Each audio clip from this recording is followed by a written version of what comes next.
ఒక సినీ పరిశ్రమలో మంచి హీరో, మంచి క్యారెక్టర్స్ వేసి ఎంతో మంచి పేరు తెచ్చుకున్న ఆ నటులు సన్మాన సభలో నేను నా ఫ్యామిలీతో ఉండటము చాలా సంతోషంగా అయితే ఉంది. అతనితోటి మాట్లాడటము, ఫోటో దిగటము చాలా సంతోషాన్ని అనిపించింది. మరి ఇందుకు ఆయన ఎవరు, ఏంటి, నిజంగా ఆయన జీవిత చరిత్ర ఆయన మాటల్లోనే స్టేజ్ మీద వింటుంటే నాకైతే అనిపించింది, దేవుడా ఇన్ని కష్టాలు పడ్డాడా అని. అంత కష్టంలోనూ సినీ ఇండస్ట్రీని వదలలేదు, తన వారిని వదలలేదు. కష్ట సమయంలో కష్టాన్ని నమ్ముకున్నారు. ఎదిగిన తర్వాత అంత డబ్బు సంపాదించిన తర్వాత కూడా ఆ కష్టాన్ని మర్చిపోలేదు. ఎంత మంచిగా మాట్లాడారు అంటే అతని ఉపన్యాసం ప్రజలకి ఎంతో మేలుకొలుపు.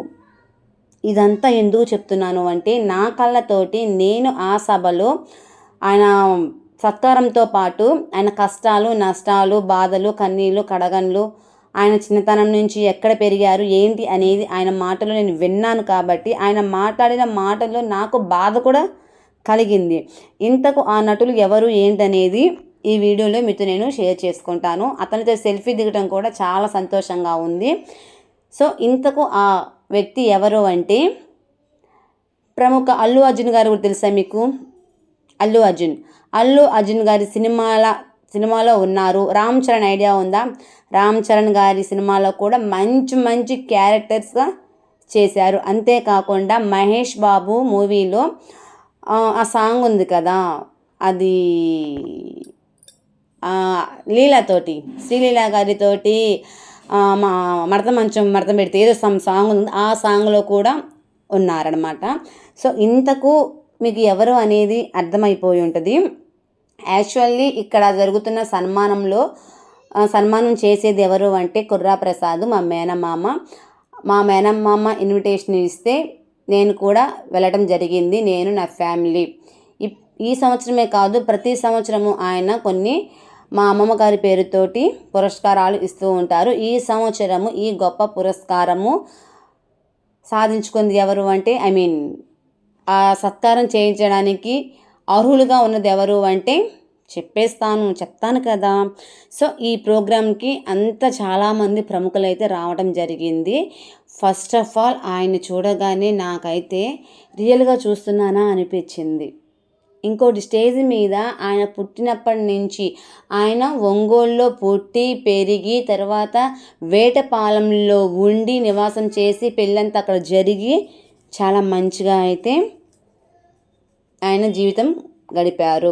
ఆయన ఒకటే మాట అన్నాడు, నేను లేనప్పుడు నేను పంచెలతోనే ఉన్నాను, నాకు ఇంత డబ్బు ఉండి కూడా పంచెలతోనే ఉంటాను, నా కోడ్ ఇదే, ఎంత సంపాదించినా కానీ నేను ఇలానే ఉంటాను నార్మల్గా అని చాలా చాలా మంచి విషయాలు చెప్పారు అండి. ఆయన స్టేజ్ మీద చెప్పిన 15 నిమిషాల వీడియో కూడా నేను ఆల్రెడీ ఉన్నట్టుగా పోస్ట్ చేశాను, అయితే ఈ ఛానల్ అయితే కాదు. సో ఆ వ్యక్తి ఎవరు అంటే ఇదిగోండి చూపించేస్తున్నాను, చూడండి. అజయ్ ఘోష్ గారు. అర్థమైందా? ఎప్పుడు గుండుతోనే ఉంటారు కదా. ఇంకో విషయం ఏంటంటే ఎప్పుడు మీరు ఎక్కడ చూసినా సరే పంచతోనే ఉంటాడు, లాచీతోనే ఉంటారు. మా మామయ్య గారు కూడా అడిగారంట, ఎప్పుడు పంచలోనే ఉంటారు, మీరు కొద్దిగా బాగా చక్కగా మంచి డ్రెస్ వేసుకోవచ్చు కదా, మీకు బాగా సంపాదించని కూడా అడిగితే ఇది కూడా స్టేజ్ మీద చెప్పారు, నాకు ఎంత సంపాదించినా సంపాదించకపోయినా నా డ్రెస్ కోడ్ ఇదే, నేను ఫస్ట్లో ఎట్లా ఉన్నానో అలానే ఉంటాను, ఇప్పుడేదో డబ్బులు వచ్చినాయి అని చెప్పేసి నేను ఇలాగా ఆర్భాటాలు నేను చేసుకోను, నా డ్రెస్ కోడ్ ఇదే అని అనటం జరిగింది. ఇంకా మంచి విషయాలు చెప్పారనమాట. నాకు తినటానికి తిండి కూడా లేని సమయంలో ఒంగోలులో ఉన్న నా స్నేహితులు నన్ను ఆదుకున్నారు. నాకు సినిమా అవకాశాలు వచ్చినప్పుడు నాకు టికెట్స్ కూడా ట్రైన్ టికెట్స్ కూడా డబ్బులు లేకపోతే నా స్నేహితులు నన్ను ఆదుకున్నారు.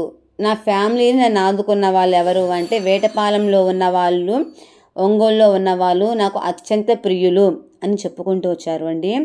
ఎంత ఎదిగినా ఒదిగి ఉండే లక్షణం అనేది కొంతమందికే ఉంటుంది. ఆ కొంతమందిలో అజయ్ గారు ఉన్నారు. చాలామంది ఒక సినిమాతోటి 2 సినిమాలతోటి మేమే పెద్ద హీరో, మేమే పెద్ద హీరోయిన్, మాకంటే తోపులు ఎవరు లేరు అని చెప్పుకుంటుంటారు. కానీ ఇక్కడ అలా కాదు. చాలా సినిమాలు తీశారు. రామ్ చరణ్ గారితోటి మంచి సన్నిహిత్యం ఉన్నట్లుగా చెప్పారు. రామ్ చరణ్ గారితో కూర్చొని లంచ్ చేస్తారంట. అల్లు అర్జున్ గారితోటి మంచి బాండింగ్ ఉందని చెప్పారు.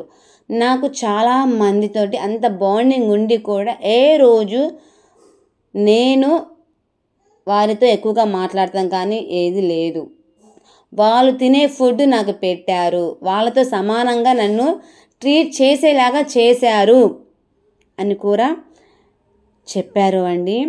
అటువంటి గొప్ప వ్యక్తిత్వం ఉన్న వ్యక్తిని స్టేజ్ మీద, అందులో ఆయనకి సన్మానం చేసే సమయంలో మేము ఉండటము నిజంగా వండర్ఫుల్ అని చెప్పచ్చు. నిజంగా చాలా నాకైతే లక్కగానే భావిస్తున్నా. మనము మన ఊరికి కానీ ఎక్కడైనా మీటింగ్స్ కానీ ఎవరైనా అప్పుడప్పుడు ఏదైనా ఇలాంటి యాక్టర్స్ వస్తే వాళ్ళతో ఫొటోస్ దిగడానికి మనం చాలా వేగిరపడుతుంటాము.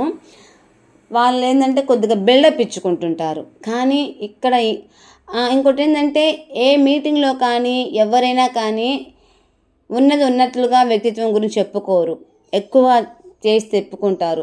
అంటే వాళ్ళకి ఒక 10% మంచి ఉంటే 90% మంచి అని చెప్పుకుంటారు. 10% కష్టాలు పడితే ఆ కష్టాలు అంటే ఆ కష్టాలు 90% చెప్పుకోవచ్చు. ఆ కష్టాలు లేమి గురించి ఎవరు చెప్పుకోరు. మాకు తినటానికి తిండి కూడా లేదు, వేసుకోవడానికి బట్టలు కూడా లేదు.